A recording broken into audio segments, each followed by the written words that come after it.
오늘 야고보서 4장 11절부터 17절 말씀을 드렸습니다만 11절부터 12절 말씀을 중심으로 해서 하나님 노릇 말라 이와 같은 제목으로 하나님 말씀을 증거하도록 하겠습니다.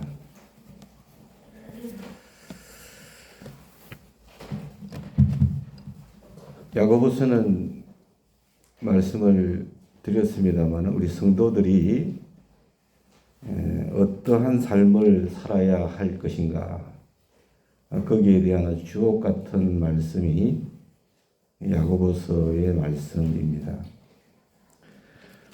특별히 야고보서를 보면은 말에 대한 경고가 제일 많이 등장합니다. 왜 그런가? 야고보서 3장을 보면 말이 가지고 있는 무서운 파괴력을 얘기하고 있어요. 그렇기 때문에 야고보 사도는 반복해서 말에 관하여서 주의를 주고 있다. 이렇게 우리가 알 수가 있습니다. 11절과 12절 말씀을 중심으로 드리겠다고 했는데, 자, 11절과 12절에 오늘 본문에서 말에 있어서 비방하지 말아라 그랬어요. 새 번역 성경에는 헐뜯지 말라 그렇게 말씀하고 있어요. 그리고 또 하나 말에 있어서 판단하지 말아라. 판단하지 마라. 새 번역 성경에는 심판하지 말라. 이렇게 말씀을 하고 있습니다. 이것은 말에 대한 경고지요. 그렇지요?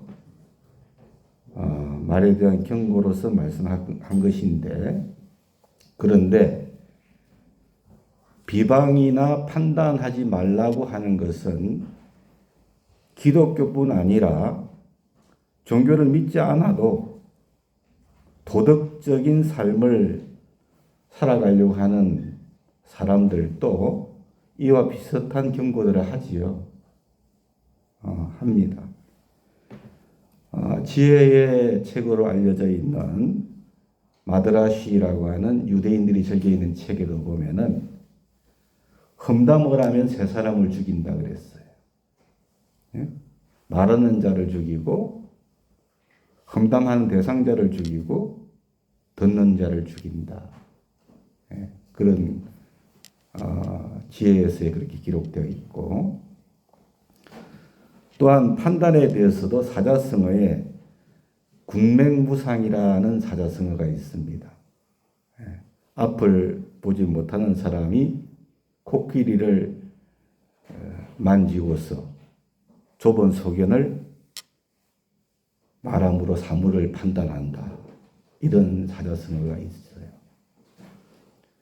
종교를 믿지 않아도 도덕적인 사람들도 이와 비슷한 경고들을 하지요. 비방하면 안 되고 판단하면 안 된다.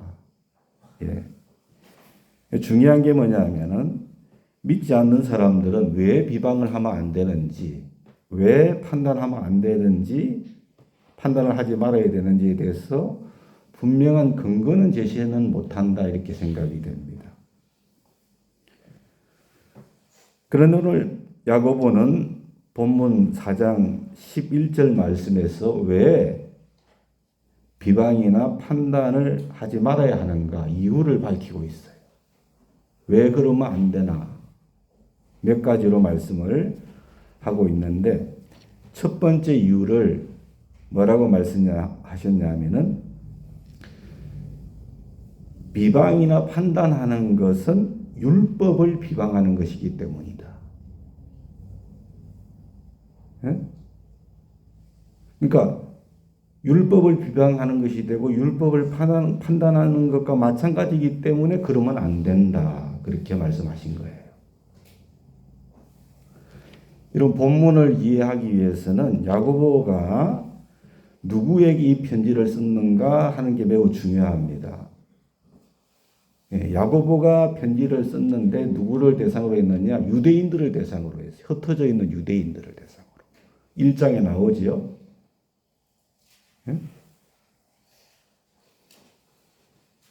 다시 말하면 믿는 자들을 대상으로 해서 편지를 쓴 거예요. 믿는 자들을 대상으로. 그래서 형제 자매를 비방하거나 판단하는 것은 교회 안에서 예수님을 주님으로 영접하여 형제 자매 된 사람들을 비방하고 판단하는 것을 말하는 거잖아요. 그건 뭡니까? 한 입으로 찬송하고 한 입으로 저주하는 거거든. 그렇죠? 그런데 야고보 사도는 율법을 비방하고 율법을 판단한다. 그렇기 때문에 그렇게 하면 안 된다 그랬는데 여기서 언급한 율법이라고 하는 것은 구약이나 십계명을 의미하는 게 아니라는 거지요. 그럼 뭘 의미하느냐? 자유하게 하는 율법. 다시 말하면 사랑의 법을 말하는 거죠. 다시 말하면 성령의 법을 의미하는 겁니다. 우리가 알아야 하는 것은 궁극적으로 구약의 율법은 문자로 된 것이고 신약의 율법은 성령이라는 거예요. 무슨 의미냐면은 구약의 율법은 우리가 어떻게 살아야 하는가를 문자로 가르칠 뿐인 겁니다. 이는 율법 밑에 사는 사람들은 어떻게 살아야 하는지를 알지만은 그렇게 살 수 있는 능력은 없는 거예요. 왜냐하면 율법은 옳고 그런 것을 가르쳐 주지만은 올바르게 살 수 있는 능력은 부여해 주지 못하기 때문에 그런 거죠. 그러나 신약 밑에 사는 우리들은 구약의 율법 대신에 성령의 지배 밑에 있다는 것을 알아야 됩니다. 성령은 하나님의 영이지요. 성령은 오순절날 처음 부어졌어요. 마가다락방에 120명의 성도들에게. 성령은 우리 몸 안에 들어오셔서 우리가 해야 할 일과 하지 말아야 할 것을 직접 가르쳐 주십니다. 요한복음 14장 26절에 보혜사 성령입니다. 곧 아버지께서 내 이름으로 보내실 성령, 그가 너희에게 모든 것을 가르친다 그랬어요. 내가 너희에게 말한 모든 것을 또 생각나게 해줄 것이다. 무슨 말입니까? 성령은 우리 안에 내주하셔서 하나님의 뜻대로 살 수 있는 길을 보여주시고 하나님의 뜻대로 살고 싶은 마음도 주시고 또 살 수 있는 능력도 허락해 주신다는 거예요. 그래서 고린도 후서 3장 3절로 6절의 사도 바울은 내가 쓴 편지는 먹으로 쓴 게 아니다 그랬어요. 살아계신 하나님의 성령으로 썼다. 믿으시지요? 돌판에 새긴 게 아니라 그랬어요. 십계명 같이. 그러면 마음속에 새긴 것이라. 믿으십니까? 네. 그래서 여기서 중요한 것은 성령께서는 신약 시대에 각자의 믿음의 정도에 따라서 우리를 인도해 주신다는 거예요. 고린도전서 13장 11절 보면 믿음의 정도가 다 달라요. 어떤 이들은 교회 안에 어린 아이와 같은 믿음을 가진 자가 있고 어떤 자는 장성한 믿음을 가진 자들이 있다 그랬어요. 그랬지요? 예. 믿음의 정도에 따라서 어린아이 믿음, 장성한 믿음, 믿음의 정도에 따라서 성령께서는 우리 각자에게 인도해 주시는 거지요. 그렇기 때문에 주님 안에서 성령의 인도하심을 받는 사람들은 서로의 부족한 점들을 용납해야 되는 겁니다. 믿으십니까? 그치요? 예? 의견 차이가 생겼을 때 문제가 근본적인 것이 아니고 지엽적인 거라면 서로 용납할 수 있어야 될 줄로 믿습니다. 쉬운 예를 들까요? 부활절날 달걀을 준비하기로 했어요. 다 성도들이 아멘 다 했어요. 그건 근본적인 문제지요. 그런데 지역적인 것 때문에 여러분들 용납 못하면 안 됩니다. 지역적이라는 말이 무슨 말인지 아시지요? 부차적인 거예요. 부차적인 거. 달걀을 포장을 어떤 걸로 할까요? 아니 말까요? 이런 것들. 그런 것들은 용납을 해야 되지요. 그런 의미입니다. 신앙 스타일도 마찬가지요. 어떤 분들은 찬송을 예를 들면 찬송가를 좋아하는 분이 있어요. 어떤 분들은 복음성가를 좋아하는 분이 있고 어떤 분들은 또 요즘 뭐 CCM 이런 거 좋아하는 분들이 계세요. 이런 차이를 가지고 문제를 삼으면 안 됩니다. 우리 교회는 나오지는 않으시고 계시지만 그분과 대화할 때 이런 얘기를 하셨어요. 자기는 차분한 예배를 너무 좋아한대요. 차분한 예배, 조용하고 엄숙한 예배를 너무 좋아한대요.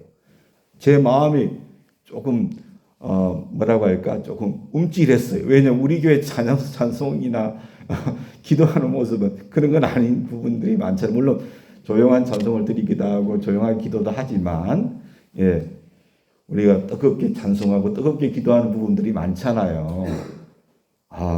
전도를 하고 싶은데 우리 교회 분위기하고는 좀 스타일이 안 맞는 부분도 있겠구나 이런 생각이 들었단 말이에요. 근데 나는 차분한 예배를 좋아한다고 해서 여러분 조금 뜨겁게 찬송하고 뜨겁게 기도하는 그거는 아니다라고 얘기해서는 안 되는 겁니다. 그죠? 우리가 뜨겁게 찬송하고 뜨겁게 기도한다고 해서 묵상 기도하고 조용조용 찬양하는 그거 아니라고 해서도 안 되는 것이지요. 그런 의미입니다. 근본적인 게 중요하잖아요. 하나님을 예배하는 거. 기도하는 그게 중요하지. 그잖아요. 뜨겁게 기도하고 아니면 뜨겁게 찬송하고 그렇지 않다고 그걸 가지고 문제를 삼으면 안 된다라고 하는 거죠. 서로가 용납할 줄 알아야 되죠. 그렇지 않습니까? 성령이 인도하시는 대로. 할렐루야. 뜨겁게 역사하시면 뜨겁게 하고 조용하게 역사하시면 조용하게 할 수 있고. 믿으십니까? 같은 예배라도 어떤 분들은 불을 받아서 성령의 불을 받아서 뜨겁게 기도하는데 어떤 분들은 그렇지 못한 경우가 있어요. 서로 그걸 문제 삼으면 안 됩니다. 믿음의 분량대로 성령께서 인도하시는 거지요.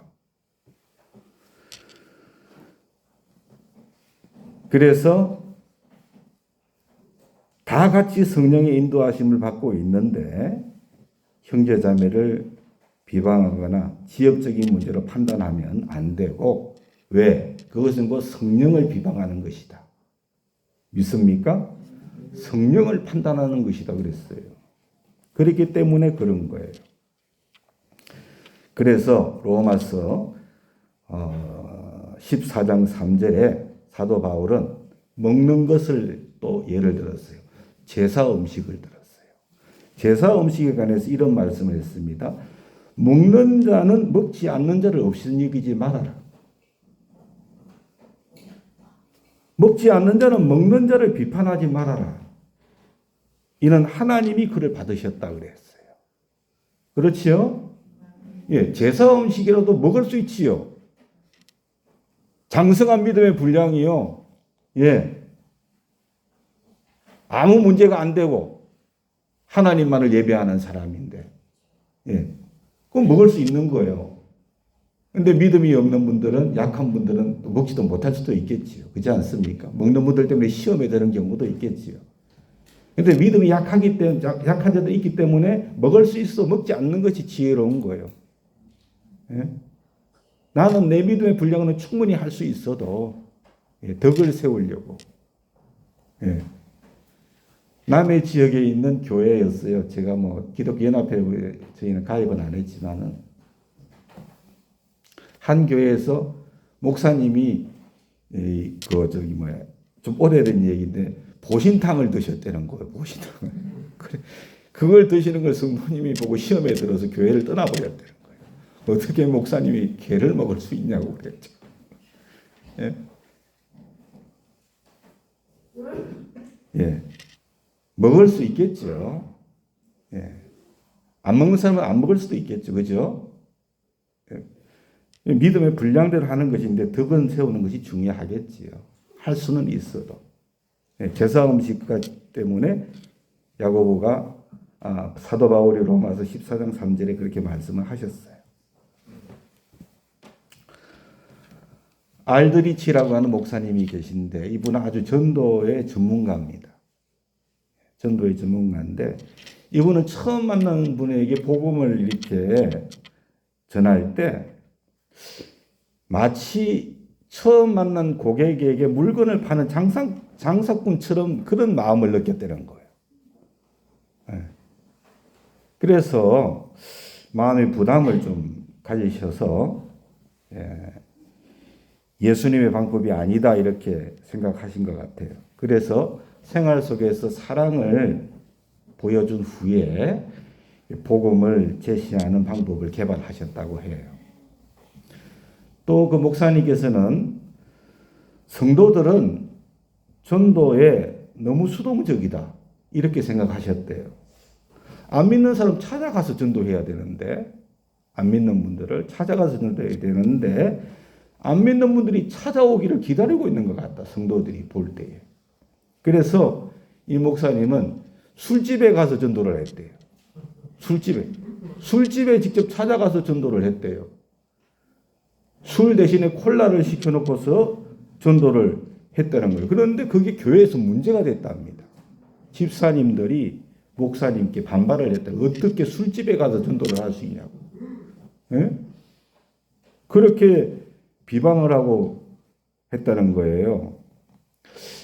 제가 봤을 때, 성경적으로 봤을 때, 예? 목사님이 하시는 전도 방법이 성령에 의한 것이었다면 이 목사님을 비방하거나 판단하는 것은 하나님의 율법, 다시 말하면 성령을 비방하고 성령을 판단하는 것이 될 수가 있어요. 왜냐하면은 예수님께서는 항상 죄인들과 함께 하셨잖아요. 그렇죠? 죄인들을 찾아가셨고 죄인들이 찾아왔어요. 그들과 함께 먹고 마셨지요. 그렇지 않습니까? 바리새인들이 그걸 나무랬습니다. 제자들을 보고서 너희 스승은 왜 그렇게 죄인들하고 먹고 마시냐? 죄인들의 집에 들어가냐? 주님께서는 그들의 마음의 중심을 보셨지요. 뭐라고 하셨어요? 건강한 자에게는 의사가 쓸데없다. 병든 자에게만 쓸데가 있다. 그랬잖아요. 사랑하는 여러분, 복음을 전함에 있어서 알드리치 목사님의 그 방법은 저는 성경적일 수 있다고 생각합니다. 찾아가서 죄인들에게 복음을 전했으니까. 이 방법을 비방하고 판단한다는 것은 목사님 개인을 비방하는 게 아니에요. 오늘 성경을 보면 누구를요? 하나님의 성령을 비방하는 거예요. 하나님의 성령을 판단하는 거예요. 그 사실을 우리가 알 수가 있어요. 우리는 성령의 법 안에 있다는 것을 아셔야 됩니다. 각자의 믿음의 분량대로 성령께서 인도하시는 거요. 본질적인 것이 문제가 아니면은 용납하실 수 있어야 돼요. 믿습니까? 그걸 문제 삼으면 안 된다는 거예요. 부차적인 걸 문제 삼으면 안 되는 거예요. 예. 두 번째, 비방이나 판단을 해서는 안 되는 이유가 뭐냐면은 우리는요, 율법을 준행하는 자예요. 율법을 지키는 자란 말이에요. 우리는 율법의 재판관이 아닙니다. 11절 하반절에 그렇게 말씀하셨죠. 하나님께서 우리 율법을 주셨을 때는 우리에게 주어진 역할은 뭐예요? 지키는 거지요. 준행자요. 믿으십니까?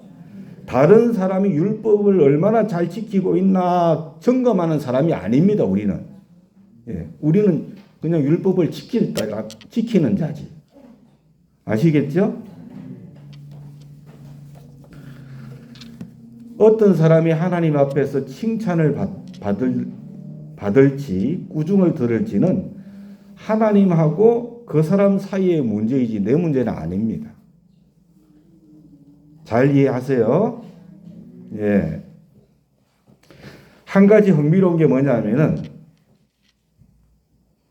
우리가 율법의 준행자가 되기를 멈추고 재판관이 되기를 시작하면은 점점 준행자의 위치에서 멀어지고 재판자의 위치에 서게 된다라고 하는 거예요. 로마서 14장 4절의 사도 바울은 누가 감히 남의 종을 판단할 수 있는가 그랬어요. 그가 서든 넘어지든 그의 주인이 알아서 할 일이다. 그렇게 말씀을 하고 있어요. 제가 개역 개정 성경을 아니 다른 성경을 말씀을 드렸습니다. 좀 쉽게 쉬운 성경을. 예. 누가 감히 남의 종을 판단할 수 있느냐? 그가 서든지 넘어지든지 그의 주인이 알아서 할 일이다. 예. 그걸 우리 알아야 됩니다. 예를 한 가지 들어보면 오늘 이렇게 우리 하나님 말씀을 이제 여러분들이 듣고 계신데 저도 하나님 말씀을 전하고 있지만 듣고 있는 거지요. 하나님 말씀을 듣고 있는데 하나님이 나에게 주신 말씀이다 이렇게 생각하는 분들은 준행자입니다. 지키는 사람입니다. 하나님이 나에게 주시는 말씀이구나. 그러나 하나님 말씀을 들을 때 이 말씀은 우리 교회 이집사가 드려야 될 말씀인데 예? 아이고 이 말씀은 내 남편이 들어야 될 말인데 이렇게 여러분 구절구절 교통정리하면은 듣는 사람이 아니고 뭐예요? 재판하는 사람이에요. 재판자가 돼버리는 거예요. 하나님이 우리를 재판자로 세웠습니까? 재판자는 주인 대신 하나님밖에 없어요. 우리는 준행자일 뿐이지요. 그렇게 말씀하셨잖아요. 그래서 비방하면 안 되고 판단하면 안 되는 거예요. 세 번째는 이유가 우리가 하나님 되려는 것이기 때문에 그런 겁니다. 12절에 보니까 율법의 준행자, 우리는 율법의 준행자이지요. 하나님께서는 어떤 분이요? 입법자이고 재판관입니다. 그렇죠. 하나님이 율법을 주셨어요. 입법자이고 하나님이 재판관이죠. 예. 우리는 준행하는 자지요. 우리가 준행하는 것을 멈추고 비방하고 판단하기 시작하면 우리 자신이 누구 되는 거예요? 하나님 되는 거예요. 우리가 하나님 되는 겁니다. 하나님이 제일 싫어하는 게 뭡니까? 우상 숭배하는 거지요. 하나님이 아닌 다른 신을 섬기는 것 가장 싫어하시지요. 그런데 여러분 여기서 한 걸음 더 나아가 가지고 아담과 하와처럼 스스로가 하나님이 되려고 한다면 하나님이 그 사람을 어떻게 보시겠어요? 네? 그러므로 여러분 우리가 형제 자매를 비방하고 판단할 때는 하나님 노릇하는 겁니다. 믿습니까? 하나님 자리에 우리가 앉아버리는 거예요. 우상 숭배보다 더 큰 죄입니다. 이거는 제가 봤을 때 성경적으로 하나님의 자리에 앉아버렸으니까 하나님이 입법자이고 하나님이 재판자인데 자기가 재판을 하고 있으니 자기는 준행자일 뿐인데 우리는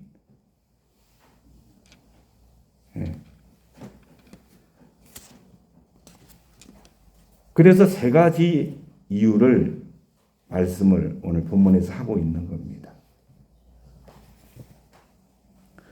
두 번째로 좀 나누고 싶은 말씀은 우리가 참 저를 봐도 그래요. 비방이나 판단하는 일들이 참 많은 것 같아. 이런 부분들이 그런데 두 번째로 나누고 싶은 말씀, 우리가 하는 비방이나 비판은요, 올바르지 못한 경우가 대부분이라는 거예요. 이유가 있습니다. 첫 번째는 뭐냐면은, 인간은요, 객관적으로 사물을 볼 능력이 많이 부족해요. 그렇기 때문에 비방이나 판단하는 게 올바르지 못할 경우들이 많아요. 객관적이지 못하니까. 여러분, 사랑과 전쟁 요즘도 그런 드라마 있습니까? 제가 과거에 좀 몇 차례 본 것 같은데, 사랑과 전쟁. 맨 마지막에 보면은 조정위원회에서 조정하는 거 나옵니다. 나왔었어요. 예, 부부 사이에. 예. 그런데 그걸 볼 때마다 조정위원회에서 보면은 제 기억으로 텀이 벌어진 부부의 말을 이렇게 들어보게 되면은 부인의 말을 들으면 세상에도 그런 악한 남편이 없어요. 진짜로. 근데 남편의 말을 들어보면 세상에 그런 못된 부인도 없습니다. 여러분, 이와 같은 현상은 둘 다 자신을 객관적으로 볼 수 없기 때문에 발생하는 거지요. 자기 자신을 객관적으로 볼 수 없고, 그렇지 않습니까?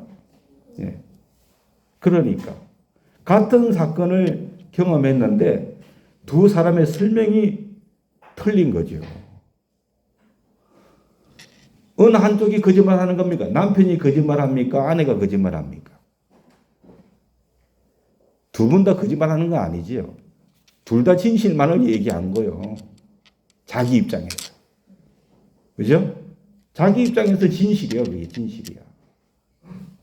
자기 관점에서 봤기 때문에 그렇죠. 각자의 성격과 체험에 따른 색안경을 끼고 있는 거예요. 네?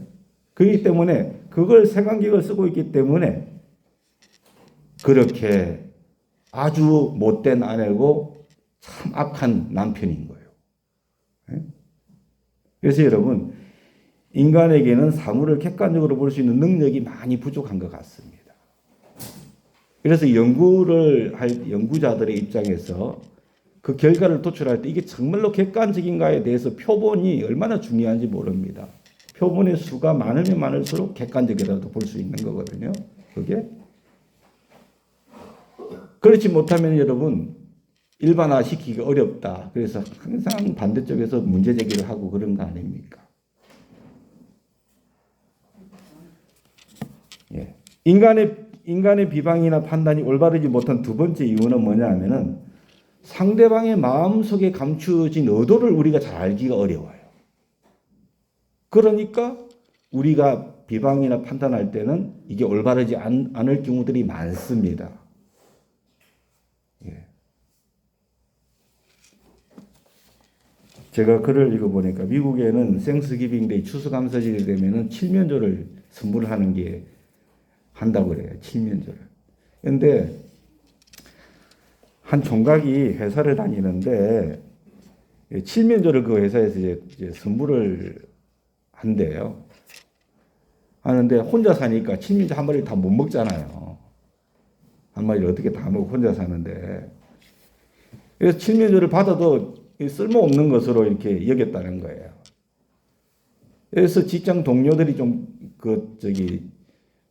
총각 동료를 골려주려고 짓궂은 그런 장난을 했다는 거예요. 진흙을 가지고 칠면조 몸통을 만들었다. 진흙을 가지고 칠면조 몸통을 만들고 칠면조 머리하고 꼬리를 딱 잘라가지고 탁 꽂았다는 거예요. 아주 포장을 그럴싸하게 했대요. 머리와 꼬리는 진짜야. 몸통은 진흙으로 만든 거야. 그래서 선물을 받은 거예요. 그걸 가지고서 전철을 탔는데 마침 옆에 아주 깨재재하게 그런 차림을 한 분이, 남자분이 옆자리에 와서 앉았다는 거예요. 그런데 그분이 그 칠면조를 가지고 있는 그 총각 회사원, 그 칠면조를 계속 쳐다보다는 거예요. 그 칠면조를. 그래서 이 칠면조 선물을 별로 반갑지 않게 생각했던 이 청년이 그걸 보고서 아주 선심 쓰듯이, 예, 이 칠면조하고 당신 손에 있는 그 햄버거하고 바꿉시다. 그렇게 했다는 거예요. 그러자 그 남자가 이거 웬 행제냐 하고 싶어서 얼른 칠면조하고 햄버거를 바꿨다는 거예요. 사랑하는 여러분, 제가 그거를 읽고서 집에 가서 식구들 앞에서 칠면조를 풀어볼 그 남자를 생각하니까요. 예? 상상을 해보니까요. 참 여러분, 사기당하겠다는 그런 생각 안 들겠습니까? 그렇지 않습니까? 예? 여러분, 그 종각 사원은 순수한 마음에서 한 거지요. 자기에게는 칠면조가 필요 없고, 참 가난해 보이고, 칠면조는 필요해 보이니까 바꾸자고 한 건데, 예? 제가 만약에 그분이 칠면조를 햄버거하고 바꾸면서 당신 교회 다니세요, 그렇게 전도라도 했다면 큰일 날 뻔했다고 생각해요. 다시는 다시란다. 절대 교회 안 갈 것 같아. 이런 사기꾼이 나한테 교회 다니라. 세상에. 예? 사랑하는 여러분, 인간은 사람의 마음을 온전히 읽을 수가 없어요. 그래서 열 길 물속은 알아도 한 길 사람의 마음속을 모른다고 하잖아요. 그렇죠? 우리가 사람을 비방하고 한다면은 아마도 제가 봤을 때는요, 90%는 틀릴 가능성이 높아요. 틀릴 가능성이. 오직 하나님께서만이 우리의 마음의 중심을 아십니다. 예. 인간의 마음속에 숨겨진 동기를 주님이 아세요. 그래서 바리새인들은 끝은 했잖아요. 그러니까 안은 다 동기가 불순한 거예요. 주님이 그걸 다 보셨다는 거거든. 예? 그리고 하나님께서는요, 우리가 실수를 해도 동기가 아름다우면 하나님은 용납해 주십니다, 우리를. 아십니까? 예. 우리가 실수가 많잖아요. 근데 동기가 순수하면 용납해 주세요. 예. 사도 바울은 고린도전서 4장 5절에서 이렇게 말합니다. 그러므로 때가 이르기 전 곧 주께서 오시기까지 아무것도 판단하지 말아라. 그가 어둠에 감추인 것을 드러내고 마음의 뜻을 나타내시니 그때 각 사람에게 하나님으로부터 칭찬이 있으리라. 그렇지요. 감추인 것이 드러나고 뜻이 다 드러난다. 좀 실수하는 것 같아도 동기가 순수하면 하나님이 칭찬해 주십니다. 아무것도 판단은 하지 말고 하나님께서 오실 때까지 기다리라 그랬어요. 그렇게 될 수 있기를 주의 이름으로 축원합니다. 그러면 여러분, 판단은 그러면 절대 하지 말아야 되는가? 판단은 금물인가? 그런 뜻이 아닙니다. 여기서 하는 말씀은 그런 뜻이 아닙니다. 여러분, 제가 봤을 때 우리 성도들 외에 기독교인들이 옳고 그름을 판단할 수 있어야지, 판단할 수 없으면 누가 하겠습니까? 안 그런가요? 그렇지 않습니까? 기독교인들이 옳고 그런 것에 대해서 판단이 없으면 누가 판단하겠냐는 거예요. 그래서 여기서 우리는 올바른 판단이 무언가를 알아야 됩니다. 올바른 판단이 무언가. 첫째는요, 동기의 차이가 있어요. 올바른 판단과 올바르지 않은 판단은 동기의 차이가 있습니다.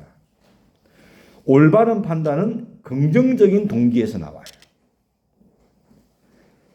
다시 말하면 같은 실수를 범하지 않도록 돕고자 다치지 않게 도우려고 한다면 그거는 긍정적인 판단이에요. 아시겠죠? 예, 그 사람이 잘못된 길을 가고 있어. 그래 꼭 돕고 싶어. 정말로 그가 다치지 않았으면 좋겠다. 그런 동기에서 그를 판단하는 것은 그거는 옳은 판단입니다. 근데 올바르지 않은 판단은 뭐냐? 그 사람을 다치게 하려고 하는 동기에서 하는 판단은 올바르지 않은 판단입니다. 예를 들어서 어떤 사람을 설명할 때, 누군가에게 설명을 할 때에 객관적으로 그 사람을 설명하는 것처럼 그렇게 보이는데 결국은 그 사람을 신용 없는 사람으로 만들고자 하는 동기가 숨어 있다고 하면은 아무리 객관적인 것 같더라도 그 판단은 옳은 판단이 아닙니다. 그거는요. 올바르지 않은 판단인 것을 여러분이 아셔야 됩니다. 우리는 판단할 줄 알아야 됩니다. 아시겠지요? 올바른 판단을 해야 되지요.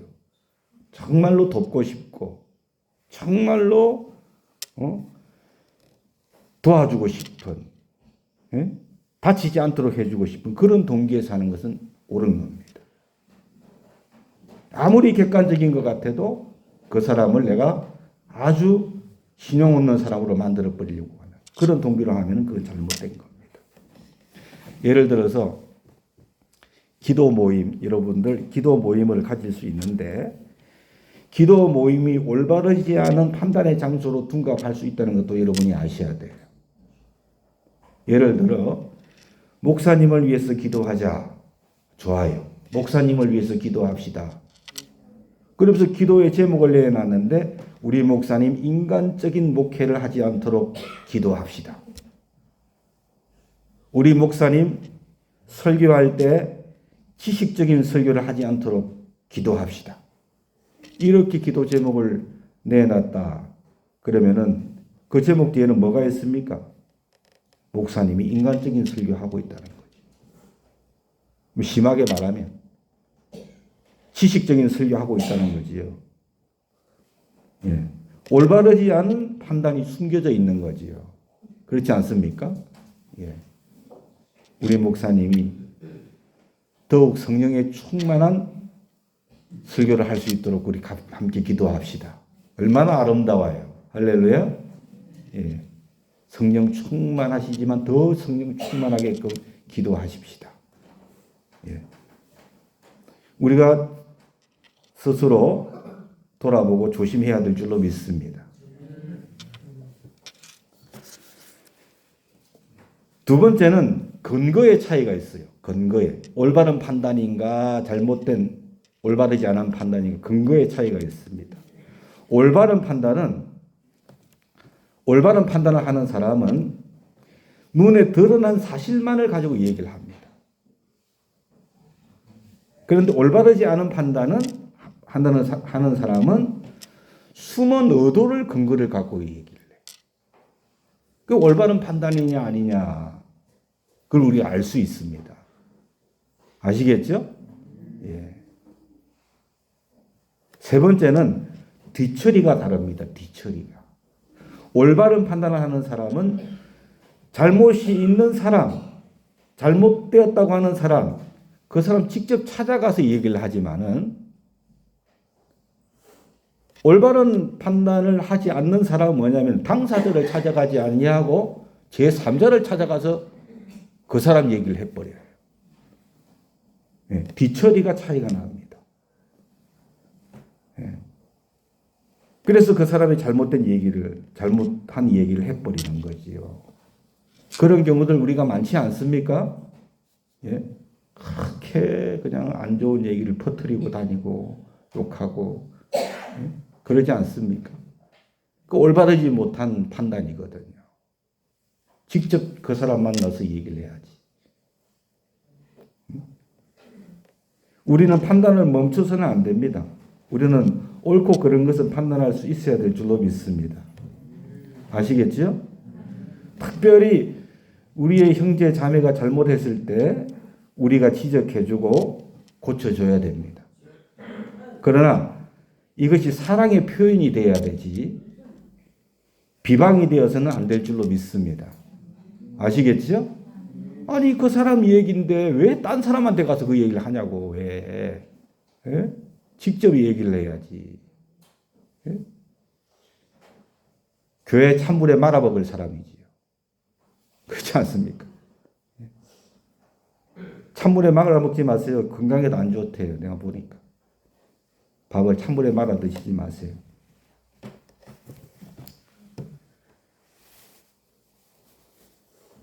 사도 바울은 갈라디아서 6장 1절에 형제들아 사람이 만일 무슨 범죄한 일이 드러나거든 신령한 너희는 온유한 심령으로 그러한 자를 바로 잡아라 그랬어요. 온유한 마음으로. 믿습니까? 너 자신을 살펴보고 너도 시험을 받을까 두려워해라. 할렐루야. 아멘. 예. 혹시라도 제가 잘못한 거 있으면 저를 찾아서 직접 말하세요. 다른 분한테 가서 얘기하지 말고. 예. 저도 그렇게 할 거니까. 건강한 교회로 세워갈 수 있기를 원합니다. 사랑으로 표현할 수 있기를 원합니다.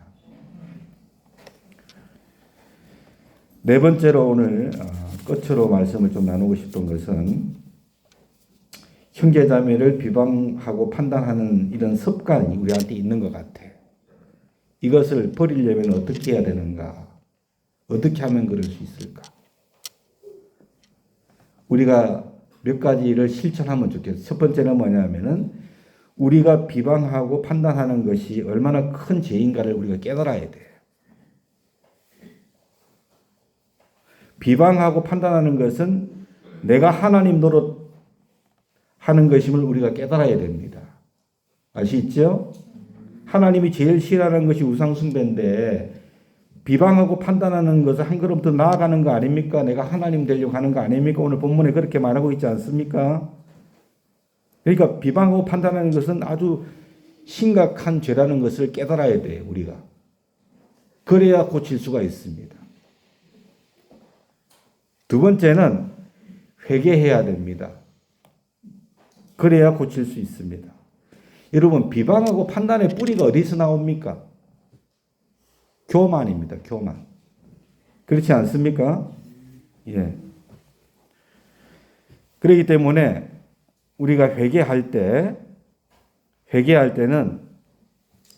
형제자매를 비방한 사실뿐 아니라 내 뒤에 감추어져 있는 교만을 회개해야 돼요. 아멘. 우리 스스로를 살필 줄 알아야지요. 그렇지 않습니까? 그걸 회개해야지요. 그래야 우리가 이게 고쳐지지요. 우리의 교만을. 저나 여러분이나 잘났으면 얼마나 잘났겠어요. 다 도토리 키재기 하는 거지.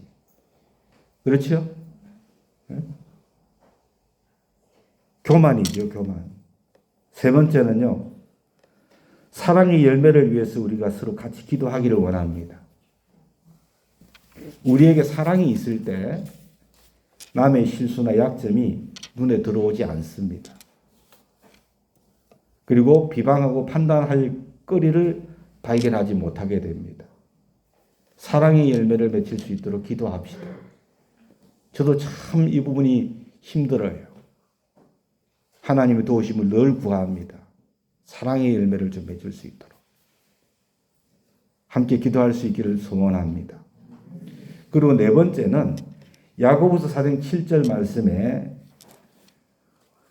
말씀처럼 우리가 하나님께 순응하고 마귀를 대적해야 됩니다. 우리의 싸움은요, 궁극적으로 나 자신과의 싸움이 아니라는 것을 알아야 돼요. 우리의 싸움은 궁극적으로 형제 자매와의 싸움이 아니라는 걸 알아야 돼요. 우리의 싸움은 궁극적으로 누구와의 싸움이어야 합니까? 마귀와의 싸움입니다. 믿으십니까? 예. 이 사실을 반드시 알아야 돼요.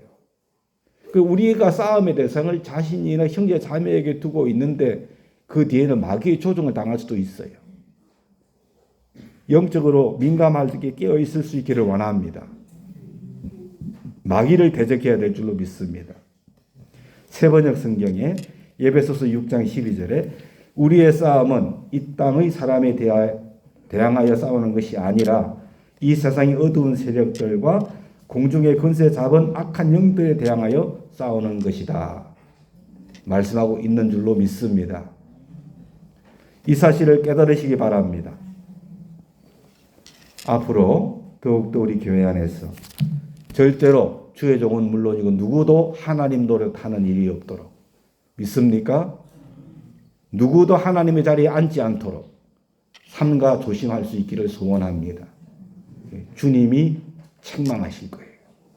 오늘 이 말씀을 저와 여러분 마음에 깊이 새기기를 소원합니다. 할렐루야.